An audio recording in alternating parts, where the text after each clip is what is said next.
Assalamualaikum warahmatullahi wabarakatuh. Perkenalkan, nama saya Tati Dahlia dengan NIM 2021010018. Saya akan mempresentasikan mata kuliah pembelajaran Akidah Akhlak tentang kisah teladan Abdurrahman bin Auf dan Abu Dzar Al-Ghifari. Kisah Abdurrahman bin Auf. Islam adalah agama yang sangat menjunjung tinggi nilai-nilai sosial. Nabi Muhammad SAW merupakan rujukan penting dalam menata kehidupan sosial. Di antara sahabat Nabi yang memiliki jiwa sosial yang tinggi dan dicatat dalam sejarah Islam adalah Abdurrahman bin Auf dan Abu Dzar Al-Ghifari. Abdurrahman bin Auf merupakan salah seorang sahabat Nabi Muhammad SAW dan termasuk salah satu dari 10 sahabat yang dijanjikan masuk surga. Semenjak masuk Islam sampai wafatnya di umur 75 tahun, ia menjadi teladan yang utama bagi kaum muslimin. Ketika Nabi SAW memerintahkan para sahabatnya hijrah ke Habasyah, Ethiopia, Abdurrahman bin Auf ikut hijrah kedua kalinya ke Habasyah dan kemudian ke Madinah. Ia juga ikut bertempur dalam perang Badar, Uhud, dan peperangan-peperangan yang lainnya. Beberapa keutamaan Abdurrahman bin Auf.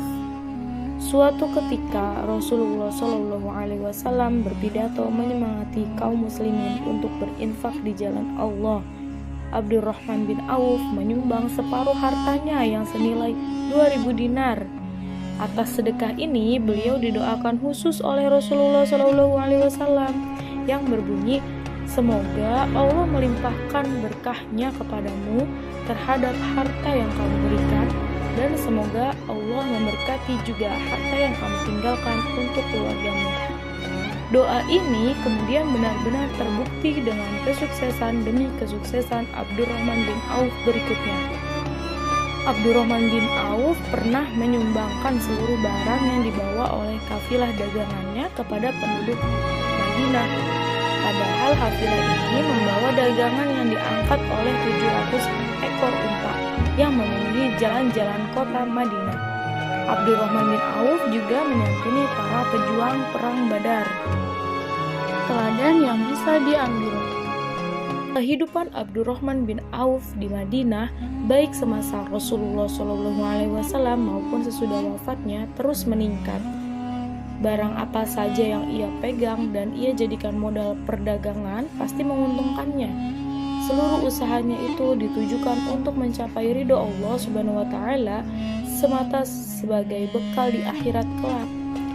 Suatu hari ia menjual tanah seharga 40.000 dinar. Kemudian uang itu dibagi-bagikannya kepada keluarga Bani Zuhroh, istri Nabi SAW, dan kaum fakir miskin. Pada hari lain, ia menyerahkan 500 ekor kuda untuk perlengkapan bala tentara Islam.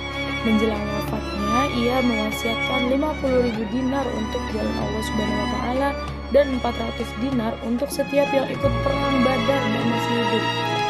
Selain pemurah dan dermawan, ia dikenal pula sebagai sahabat Nabi SAW yang banyak meriwayatkan hadis. Abdurrahman bin Auf juga termasuk yang zuhud terhadap jabatan dan pangkat. Kisah Abu Dzar Al-Ghifari. Sebelum masuk Islam, nama lengkapnya Jundab atau Jundub bin Junadah bin Qais bin Amr. Abu Dzar yang dibesarkan di tengah-tengah keluarga perampok besar Al-Ghifar saat itu, tetapi ia dan pengikutnya hanya merampok orang-orang kaya dan hasil rampokannya dibagi-bagikan kepada fakir miskin. Kerusakan dan derita korban yang disebabkan oleh aksinya kemudian menjadi titik balik dalam perjalanan hidupnya. Insaf dan berhenti dari aksi jahatnya tersebut. Bahkan ia menyesali segala perbuatan jahatnya itu dan ia mengajak rekan-rekannya untuk mengikuti jejaknya. Bersama ibu dan saudara lelakinya, Anis Al-Ghifar dan Abu Dzar hijrah ke Najd. Ini merupakan hijrah pertama Abu Dzar dalam mencari kebenaran. Keislaman Abu Dzar bermula dari saudaranya yang bernama Anis Al-Ghifari yang menceritakan bahwa ia bertemu dengan seorang Nabi Muhammad SAW yang menyebarkan agama seperti yang diamalkan Abu Dzar, yaitu mewajibkan orang kaya memberikan sebagian hartanya kepada fakir miskin. Seperti Abu Dzar, Nabi pembawa agama baru itu sangat mengecam orang yang tidak mendapatkan amanah, seperti anak yatim dan fakir miskin. Berita ini memberikan daya tarik yang luar biasa kepada Abu Dzar. Abu Dzar kemudian menuju Mekah. Secara terang-terangan ia mengucapkan kalimat syahadat di dekat Ka'bah. Suasananya saat itu sangat mencekam dan menakutkan, yang menyebabkan para sahabat takut menyatakan keislamannya secara terang-terangan. Hal itu disebabkan oleh adanya ancaman dan penganiayaan kaum musyrik Mekah terhadap penganut agama Islam. Setelah mengucapkan 2 kalimat syahadat, Abu Dzar disiksa kaum musyrik Mekah sampai tubuhnya berlumuran darah. Setelah menyatakan keislamannya, ia kembali ke kampung halamannya dan mengajak sanak keluarganya dan kerabat dekatnya masuk Islam. Beberapa bulan setelah Nabi Muhammad SAW hijrah ke Madinah, Abu Dzar membawa rombongannya dari kabilah Ghifar dan Aslam ke Madinah. Mereka menyatakan sumpah setia kepada Nabi. Ia termasuk Al-Suffah, yaitu sekelompok sahabat yang tinggal di serambi Masjid Nabawi yang senantiasa beribadah, zuhud dari dunia dan miskin. Di kalangan Sufi, Abu Dzar dipandang sebagai perintis gaya hidup Sufi. Sepanjang hidupnya, dia memilih hidup dalam kefakiran, meskipun punya peluang untuk hidup kaya. Bagi Sufi, kefakiran menduduki derajat tertinggi di jalan kebenaran dan orang fakir sangat mereka hargai. Mereka merujuk pada firman Allah Subhanahu wa taala dalam Quran surat Al-Baqarah ayat 273. Di kalangan ahli hadis, Abu Dzar dikenal sebagai perawi hadis. Dia meriwayatkan 281 hadis Nabi sallallahu alaihi wasallam. 31 hadis diantaranya diriwayatkan oleh Al-Bukhari dan Muslim dalam kitab Sahihnya. Kematian Abu Dzar persis seperti yang diprediksi oleh Rasulullah SAW di Rabazah. Engkau datang sendirian, engkau hidup sendirian, dan engkau mati dalam kesendirian.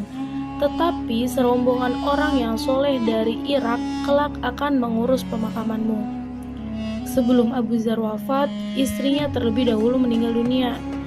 Ketika hendak menghembuskan nafasnya yang terakhir, ia berpesan kepada anaknya, "Pergilah ke atas bukit, di sana ada orang Irak yang akan mengurus penguburanku. Sampaikan kepada mereka, jangan kafani aku dengan kain yang dibeli dari upah pegawai pemerintah." Pelayan duafa dan pelurus penguasa. Semasa hidupnya, Abu Dzar Al-Ghifari sangat dikenal sebagai penyayang kaum mustad'afun.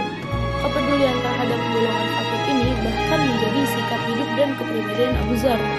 Sudah menjadi kebiasaan penduduk Ghifar pada masa jahiliyah merampok kafilah yang lewat. Ketika belum masuk Islam, Abu Dzar kerap kali merampok orang-orang kaya. Namun hasilnya dibagi-bagikan kepada kaum duafa. Kebiasaan menyayangi kaum ini tidak berhenti ketika sudah masuk Islam. Ada suatu riwayat, ketika pasukan Muslim berhasil menaklukkan Mesir, Abu Dzar menjadi salah satu sahabat yang berperan. Untuk itu, atas dasarnya tersebut, Abu Dzar dan sahabat-sahabat yang lain mendapatkan bagian sebidang tanah di Fustat. Akan tetapi, tanah bagiannya tersebut ditinggalkannya dan ia memilih tinggal di Hijaz.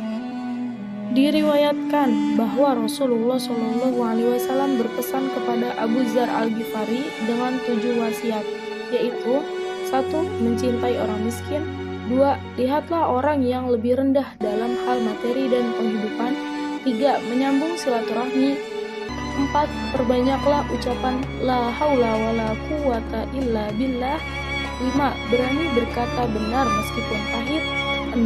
Tidak takut celaan ketika berdakwah di jalan Allah Subhanahu wa taala, dan 7. Tidak meminta-minta.